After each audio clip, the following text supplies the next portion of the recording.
the decline in the 10-year yields. We've got Sandip Agarwal, fund manager at Sowilo Investment Managers, now joining in. Sandip, first tell us what is the corporate speak that you've picked up from management in the last 1 week, 2 weeks, and secondly, the people who are willing to invest in IT stocks now. Can you tell us what is their thesis narrative? What are they talking about? Hi, thanks for having me on the show and good afternoon. So yes, so the interactions which we have in last few weeks at various forums, and also the people, because I come from this industry and a lot of friends are working in different tech companies in US and other developed markets. What we are now, getting information or the new way they are looking at is that, as it has been post-COVID also, that, they were continuously spending on digital transformation. There was a halt in between, and after that, in recent few months, what we are hearing is that, they are again reevaluating. This is the time when they have to take a call whether, the next year, that is CY24, how much budget they want to keep for IT. And that is the reason, there are some discussions which have been going through. Having said so, I as you rightly mentioned, I don't see that, you will see any big change in numbers in next 3 months. But yes, I think order book numbers, which were good last quarter also, that trend will continue in this quarter also. But the bigger thing I would say for the sector with a sharp fall, which you saw in attrition, because that will lead to substantial jump in margins in the coming quarter. So it will be margin-led recovery followed by growth. That is the way I see the sector.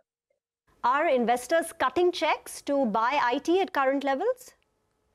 See, there are some investors, there are multiple type of investors who are looking at the sector right now. One set of investors are the one who, are putting money in the index funds and the ETFs and others. So by default, because of the weight, this stocks are also being bought in an indirect way. And secondly, there are some investors who run tech funds. They have started seeing flows.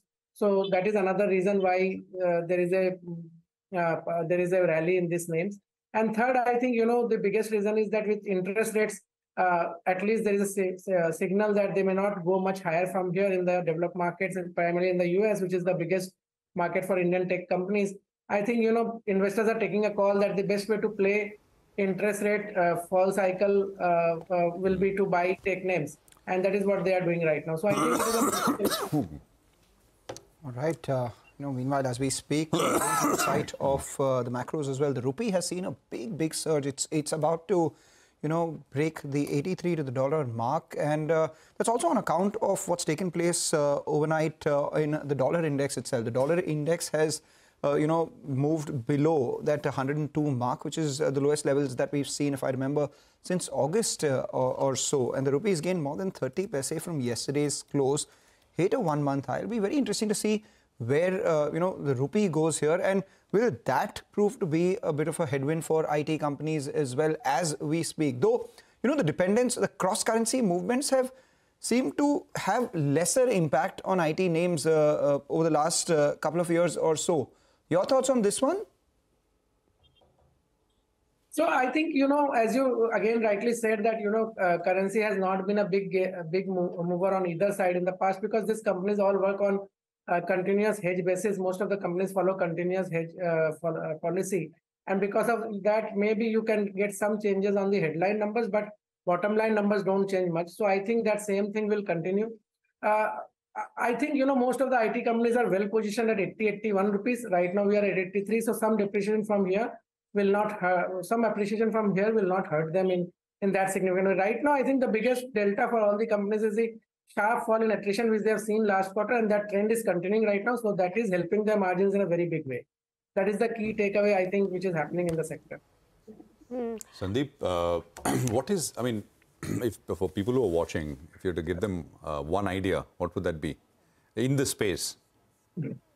So I will put to say it is very difficult for me to give one idea, because we run a PMS and we hold many stocks. But I will give you an indication that, and I have been saying this for the last several months, every time on your show and other shows also, that you should be with large cap value names like Tech Mahindra, HCL, Tech, few other names, where the downside risk is very less, and also these are very high dividend paying companies.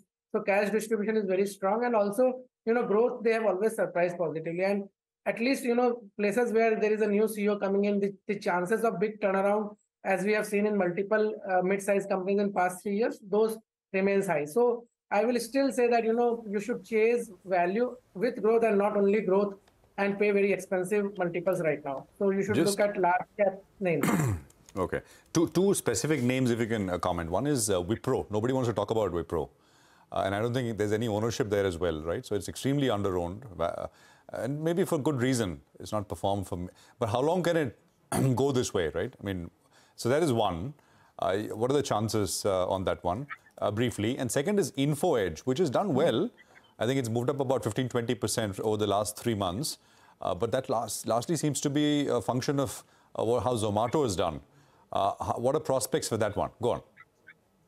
So I think, in the former case, in case of Wipro, I will only say when the sector does well, all the companies do well.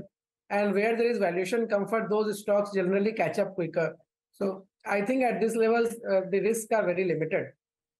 As far as InfoEdge is concerned, as you yourself mentioned that, it has become now a bigger derivative of how Zomato does.